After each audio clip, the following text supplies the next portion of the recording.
Can you imagine if there was a story? A story that was very solid in all regards. There were threats coming from every angle. There are demons, there are humans, there are fights for survival. There is an impending doom and apocalypse on the horizon. There are so many fears that cower in the darkness that someday they might rear their ugly head and humanity would be destroyed. Through heaven and through earth, there are so many things to fear, so much for our main characters to grow, so much for them to overcome, and so much of your search history that you will need to delete before the apocalypse. But what if there was one piece on the chessboard that changed the entire equation? What if I told you that everything I just told you is not technically true and not a mindset that people could have because of one single entity that changes the name of the entire game? What if I told you that between heaven and earth, he alone is the Iron One?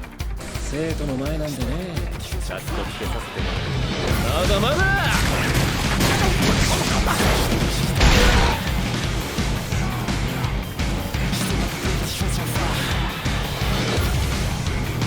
I've watched a lot of anime over my years.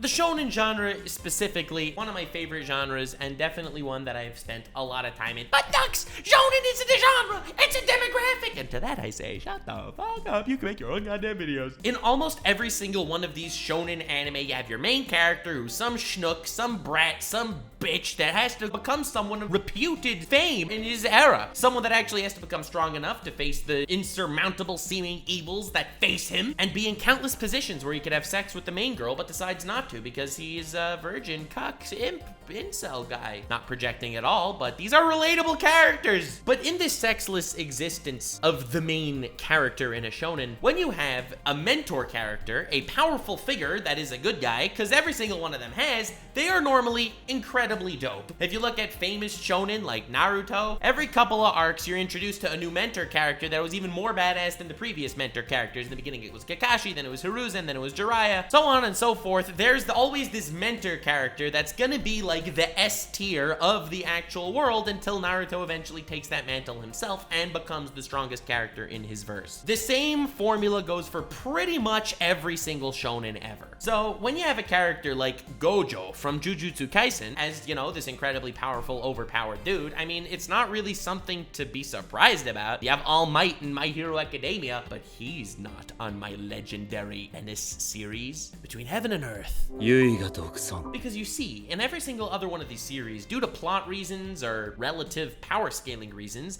the main overpowered mentor guy is gonna get crept out. Whether it's any other one of these guys that fits that mantle of overpowered mentor-like or mentor-adjacent characters that are incredibly strong but for whatever reason are not going to be the solution to every problem ever, you have Gojo, who stands out as a very, very different type of character. When you have these incredibly powerful characters struggling with their opponents throughout their very own series, which is very nice and cool, you have Gojo absolutely stepping on, stomping, and crushing the balls of every single other person he faces, and me, who has done extensive research on Rule 34 for this very video. The reason that this man is classed as a menace to society, one of the biggest menaces in anime, is simply because he, unlike every other one of his colleagues, alone is the honored one. If you compare all those other mentor characters in every other show to basically all the villains, the top echelon of villain will always be relatively equivalent to that top mentor character in that given stage. But you see, in all of these other anime, the main character, who's always going to be weaker than that mentor character in the early stages of the show, they want to do everything they can to help this mentor character. And they usually do in some way or another. Either they're keeping someone occupied or they're taking on a threat that's going on at the same time as the uber fight that's going on between your mentor character. But you see, with Gojo, it's really not like that. With Gojo, every threat in the world becomes much less of a threat just due to this man's existence. It doesn't come down to a fight where the main character has to actually do something useful to help the overpowered mentor character. No. My guy Gojo's a menace to society because every fight in Jujutsu Kaisen boils down to let's hold out until Gojo arrives and saves the day. There is no fight in the series that there's even a tiny, itty-bitty ounce of fear of losing once Gojo shows up. So just keeping up and surviving until the honored one appears, well, that's really all you gotta do in the world of Jujutsu Kaisen. We talked about this epic demon Sukuna, that once all the fingers are assembled and he comes back and he's a fiend and he's so scary, and they're like, oh my god, Gojo, I know you're strong, but if Sukuna comes back, you waited. 負けちゃう？勝つさ。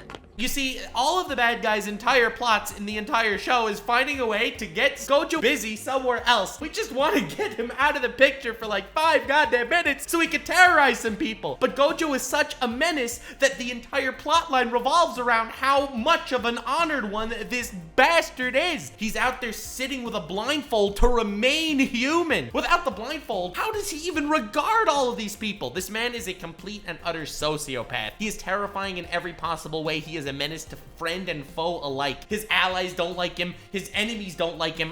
And frankly, it's because this man is a god among men. If that doesn't qualify him to be a true menace to society, I don't know what is. Every time I think of Gojo, I think of how much he tormented Volcano Head Guy to such a degree that you don't even remember Volcano Guy Head's name. When Gojo's fighting this guy, he starts off by letting the guy sneak up on him and fail to defeat him, letting the guy attack him at full power and the guy can't even touch him because the pressure is too strong once you get next to him, letting the guy unleash his full power, and in middle of the fight, he leaves to go get the main character, to bring the main character so the main character can watch the fight. He lets the guy release his domain expansion shiz, and then he unleashes infinite void. 領域展開無料空所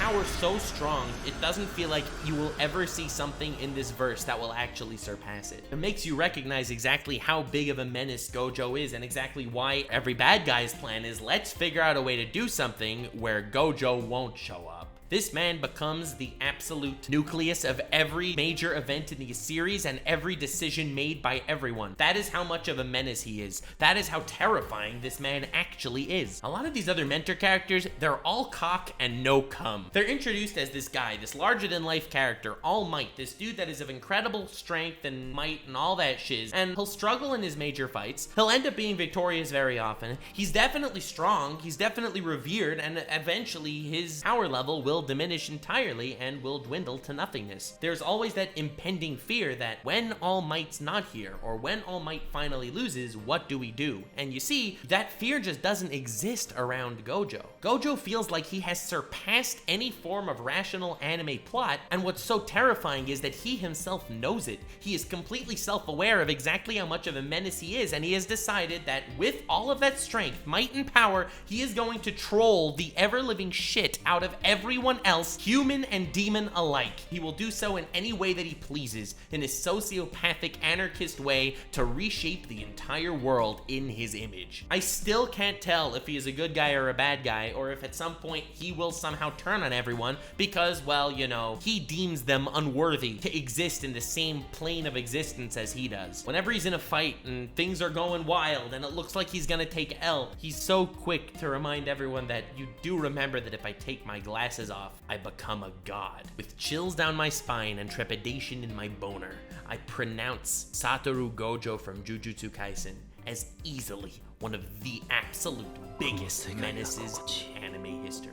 He's not a god among men. He's an eldritchian entity that the human mind cannot even begin to comprehend among a swarm of bacteria.